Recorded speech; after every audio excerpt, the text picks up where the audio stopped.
What's good, people? The universe, the world.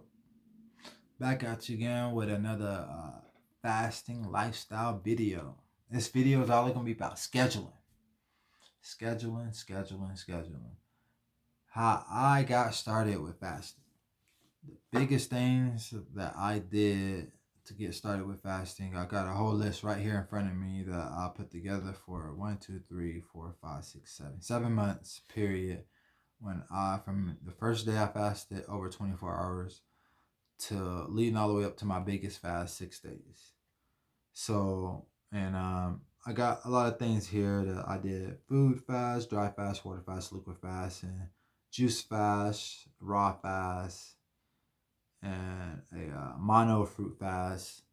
All the type of different like fasts relating to food. Then there's a life fast, which from fasting for people, fasting from material things, fasting from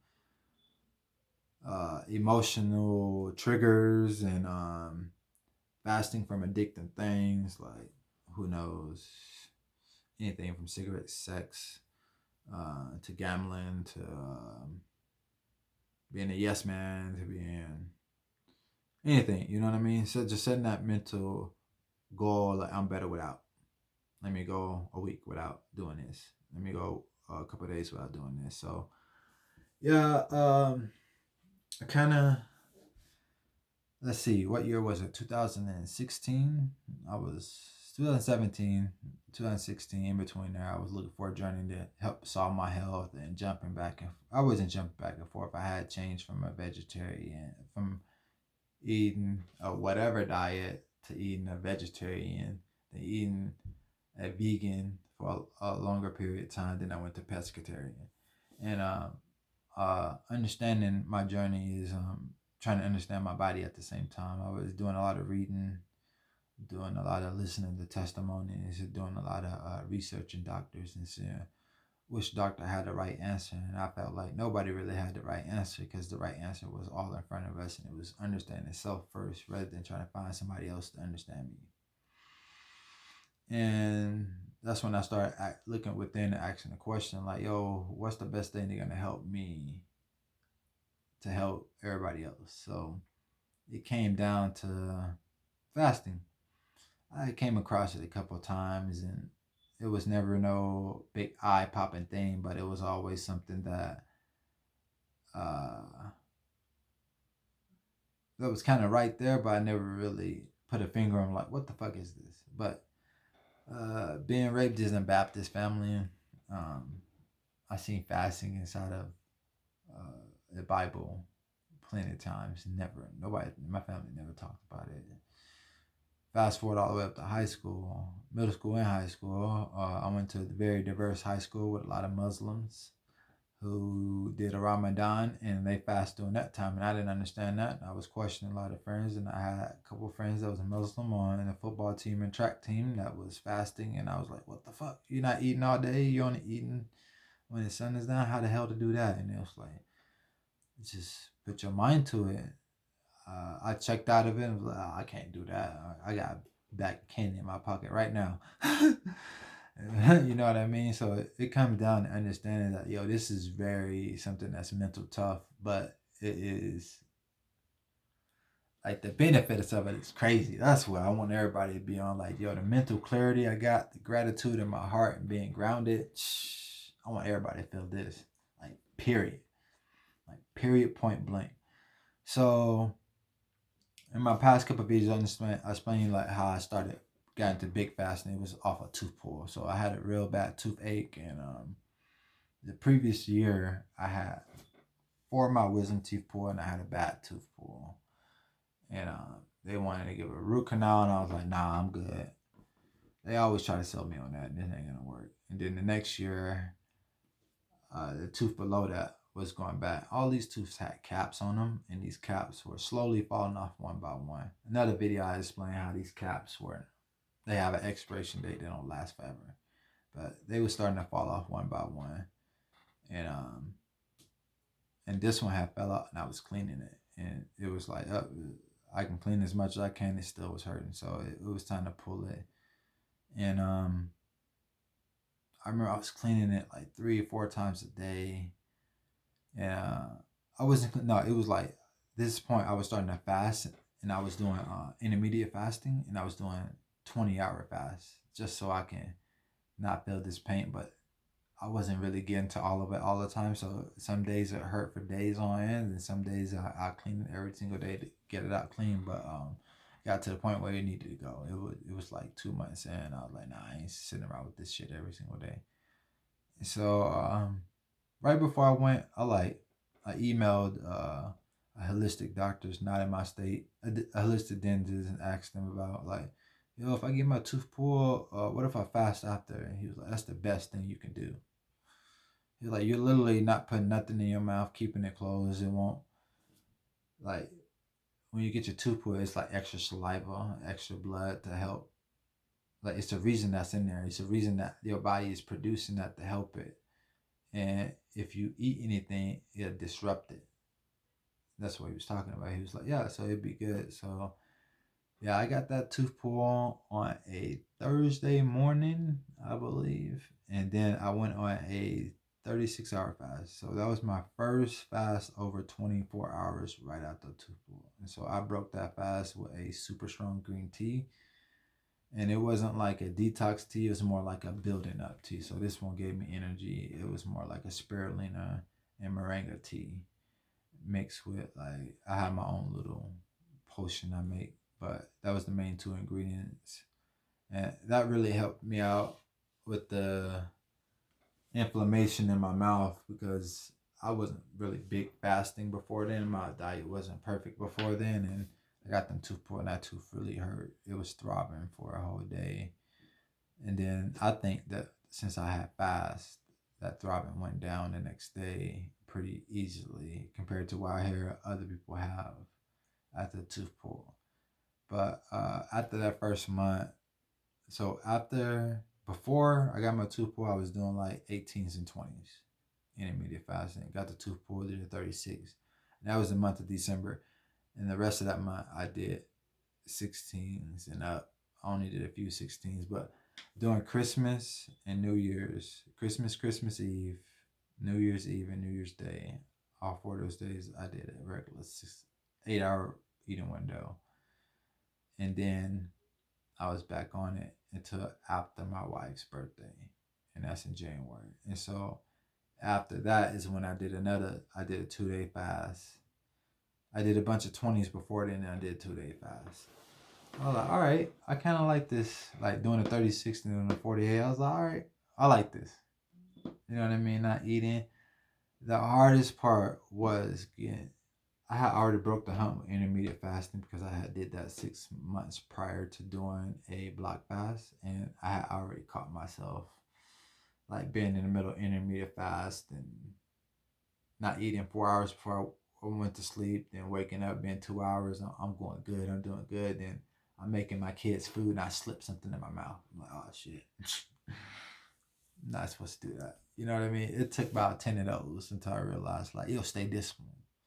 You know what I mean? Like, don't be this addicted person to just keep throwing food in your mouth every time there's something that you like near. You know what I mean? Like, when you was in high school, was you allowed to touch every girl that was around you that looked pretty? No, you would have got slapped up. Probably got mad referrals and probably a ticket. You know what I mean? Like, you know how many kids I know that went to jail for touching one girl that they didn't want touching them. So if that was the same concept, like, you know what I mean? Like, it's nothing that's relatable to food that you can do that with. So why do it with food? Why act so uncontrollable with food? Be more controllable. And that's the mindset that I got into. And I was like, if I want to do this, I got to take it seriously. I can't, when I'm in the morning eating or making foods for my kids and my animals, I can't just be thinking about what I'm going to eat next, because I'm not doing that anymore. I'm not gonna sit here and put my liking before my health. I gotta put my health before my liking. Plain and simple. All the things I like comes last compared to all the things that are healthy for me first. Plain and simple. All the healthy things first and all the liking last. And it still took me a while later to understand that it's still not 50-50. It's more like 80-20. But that took a long journey. You know what I mean? It took about almost a year of intermediate fasting to understand, like, no, uh, don't put nothing in your mouth. I kind of started doing more breath work through my nose and not having my mouth open, because when like having just using your mouth and you making food for your kids, easily throw something in your mouth to try it. Yeah, it's gonna be tough to cook something for somebody, especially cooking. Like chopping up fruit, making tea, and making simple like salads is easy when you don't have to try it. But soups and stuff, broth and cooking food, and other people want it to be perfect, and you're not trying your food. That's the hard part. That gets to the hard part where you're fasting and you don't want to try nothing, because especially when you're cooking stuff and you're mixing so many foods and you try and put that on your palate, that will break your fast, because it's a very complex carb. So complex carbs will break your fast like that, like so quick. But I don't even know where I was going with that. But the second month of doing a block fast, I was like, all right, this is the way I want to go. So the next month, I literally was doing uh, February. I literally was doing 18 fasts. So 18 and 6, 20, 20 and 4, 22 and 2. So yeah, that's when I start getting into the 22-hour fasts. Yeah, that's when the weight loss. Doing those consistent, then doing like a 24-hour block fast, yeah, you'll lose a lot of weight. Because the only thing you got left to do is to stay active. Like you eating one meal that's only 90 minutes or less, and then you spend it one day not eating. Yeah, that was probably the most time I got the most work done. Lost the most weight, and I maintained weight. Like after all the water weight and all the heavy stuff had dropped, it maintained the weight. But I wasn't really detoxing heavy yet. So after I did this 4-day fast, that's no, the 3-day fast. The fourth month I did 3-day fast. Yeah, I did 77 hours. Yeah, because February I did it. I did 2 days. Then March I did another. I did 2 days twice. That's what I did. Yeah. Then April. Yeah. So March I did a 48 hours twice, back to back weeks, while doing the 22 and 2. And that.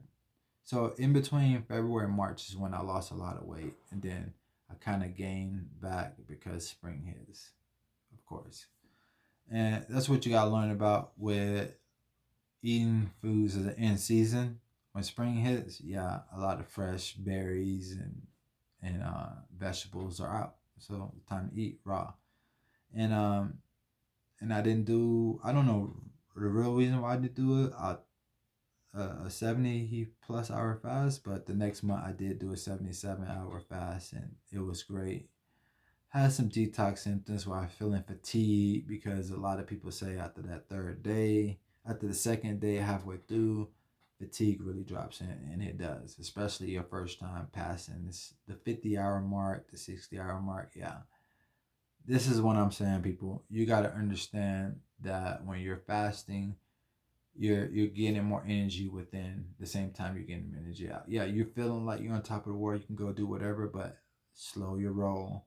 You're gonna get lightheaded sometimes. You're gonna not feel so great. And these moments are like 15, maybe 10 minutes at a time. Not even that long. If you sit down and get some water and get some air, yeah, speed it up. The speed up the recovery time. That's what I noticed, is that these times where I was feeling lightheaded, I was feeling fatigued, I was starting to be rushed by car workers, peers, family members, rushed, mentally over exhausting myself, overthinking stuff, and over worrying, over stress. These are the times I noticed I was like, huh. So when you're fasting, your body's sensitive, and these certain things that you're doing, your body don't like, it will drop you. It will stop you in your tracks and be like, check yourself.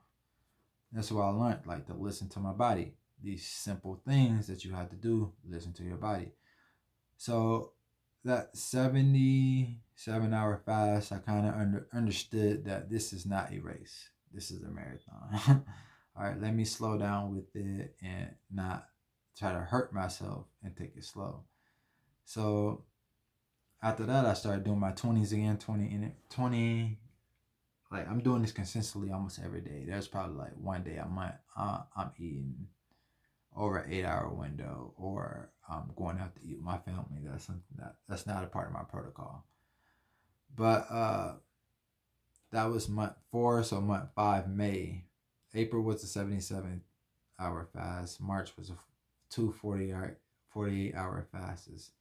Then May, that's when I did a 90-hour fast, and I was pretty much doing a lot of 22s and 20s and 18s. Mainly, I did the most 22s that month. I did a whole 2 weeks and nothing but 22, and then went into a 90-hour fast. So 90 hours is, but that's almost 4 days, isn't it? Because 72 is 3 days. Then add another 24. 24 would be 96. So yeah, I was short 4 days, but this is when I remember I wrote it down. I cut it off because of family ties. Yeah. So my daughter's birthday, my youngest daughter, and I have a close friend and a family members all in a week. My my grandma all in a week. And that's when I was like, fuck. And I didn't calculate it right. I was doing it fast and smack ran right into I had like, I actually was going to go to 100, I think, and I had to cut it off because if I would have went to 100, it would have been right in the middle of like going to dinner and everything with everybody. So I'm like, all right, instead of cutting it off later in the day, I'm gonna do it in early in the morning. And when you break a fast, you gotta do it very sensitive. I'm make a whole video about that, a whole protocol on breaking a fast and how to break your fast. But since I was gonna break my fast that day, it had to be early and before I was doing anything because I'm gonna need time to break it and to like let my body slowly revamp back up to having food back in it. So that's why that one's a 90. But that was a big accomplishment because after you do a 3 day fast, every 20 or 24 hours after that is a next mile, a big step. And when you do that, it's a lot of things that come with it. So that one was another milestone with fatigue. That one was a weird one. I wrote that one down because I didn't poop very well in the beginning. Then a lot of poop came later. And I think that was because of what I was eating before, because of Mother's Day, and we went out for Mother's Day and had a lot of food. So it was like, wow, that really plays into how your energy and with poop they correlate. So if that poop ain't coming out, your energy level is gonna be low. So that's what happened during then. Then in June, I did 100-hour fast. So yeah, I did 100-hour fast. That was right after May, and the May 90-hour fast. So I did 100-hour fast, which is 4 days and a couple hours. And these times depend on like I'm fasting and I'll be setting up time to break my fast and everything. But I sometimes I get busy and after you're not thinking about food for 2 days, at the third and fourth day when it's time to break a fast, you're like, I gotta prepare food again. It's weird. It's like crazy how like you get detached from food, and it's like I don't rely on it as much as I did before. So it's like, should I eat now or later? And it's like most of the time I like eating later in the day. It feels better. I do break my fasts early in the morning sometime. Early morning fasts break. They don't really. I like eating later in the day. Just my preference. But the next month was a 120-hour fast. So a 6-day forward fast. This was something special because my family wasn't around me.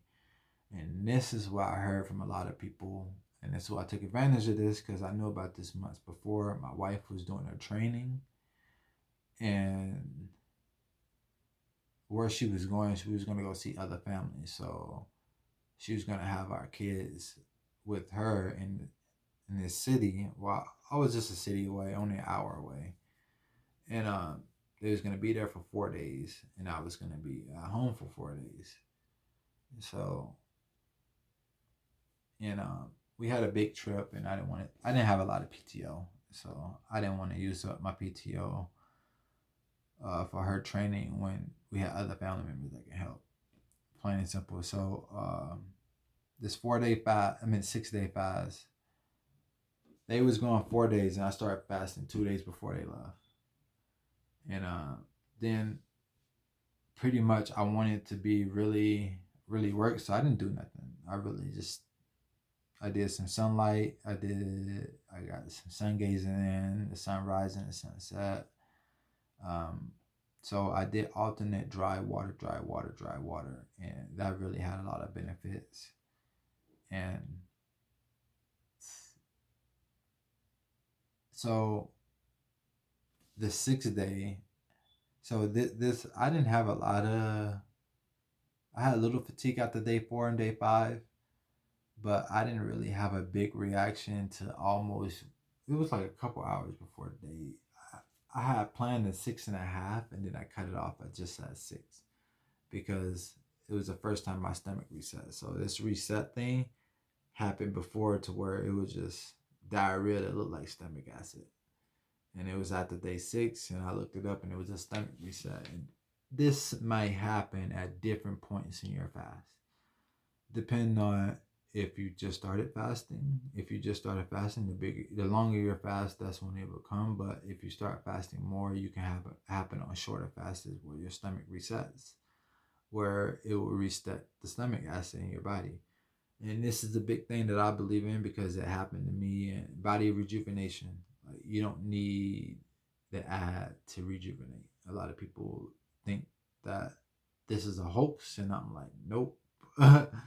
You don't really need it. It's a lot of things they say you need that you don't really need, and I want to be the proof of that. And I'm a lean on it. You know what I mean? Like, not everybody's the same. It takes time, but yeah, I was getting a lot of rest. I wasn't sleep. I was sleeping, but I wasn't like.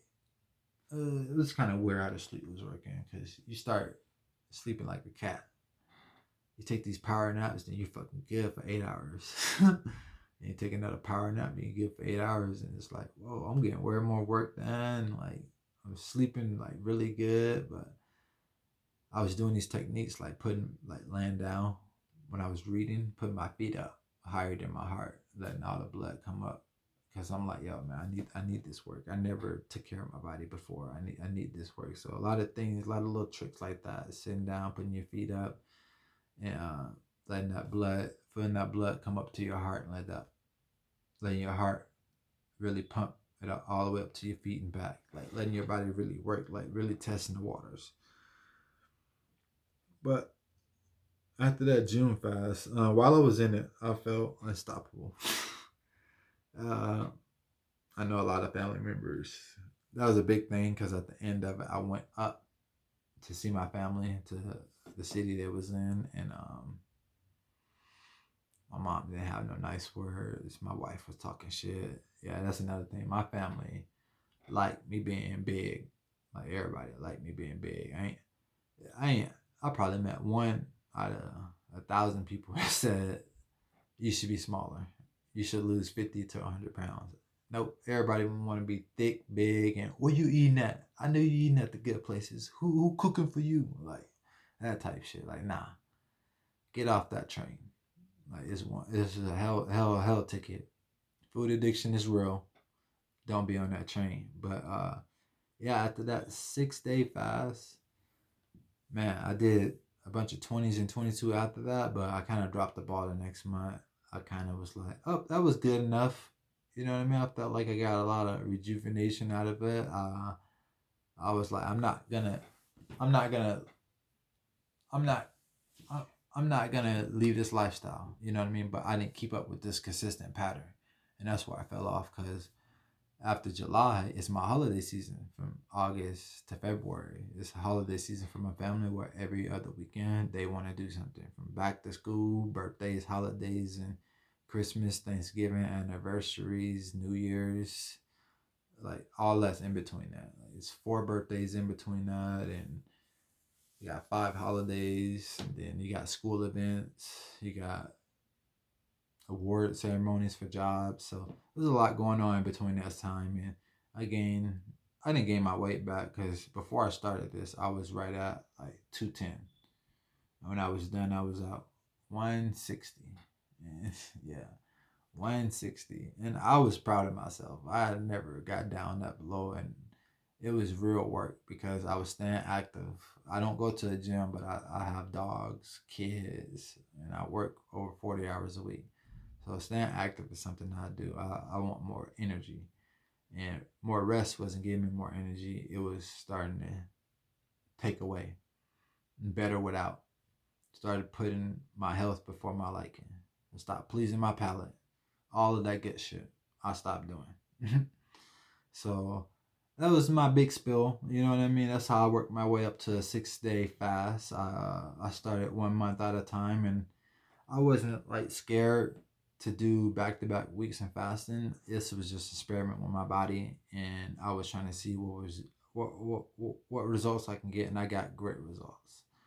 I broke a lot of barriers, and I wasn't like taking pictures or tracking my weight on paper, but mentally I was. And I can remember like at the beginning of this, I was about 210, 215, and I got down all the way to 160. I remember at the end of that 6-day fast, I was 160. I was 160.5. I remember. And because none of my pants was fitting, and I had to make two new holes in my belt just to put my pants on. So I was like, sheesh. And then when my mom see me, she was talking smash shit. So my mom know, and she don't like my pants. Not being, she don't mind them being baggy. She don't like when the waist is all discombobulated, and she called it out like, you lose a lot of weight, and I'm like, yeah, I like what I'm doing now. And I told them about fasting and everything. My mom was like, you crazy. And my wife was like, he looks like a fucking crackhead now. Like, oh my God. Like, yeah, coming from a guy that was 250 and now 160. And that wasn't even the height of my weight. That's when I noticed there was a problem, and I was starting to do this other stuff, and I got up to 280. I was like, what? I went for 250 to 280, and I gained weight trying to lose weight. I was like, yeah, I ain't following what they say. I'm gonna do my own research.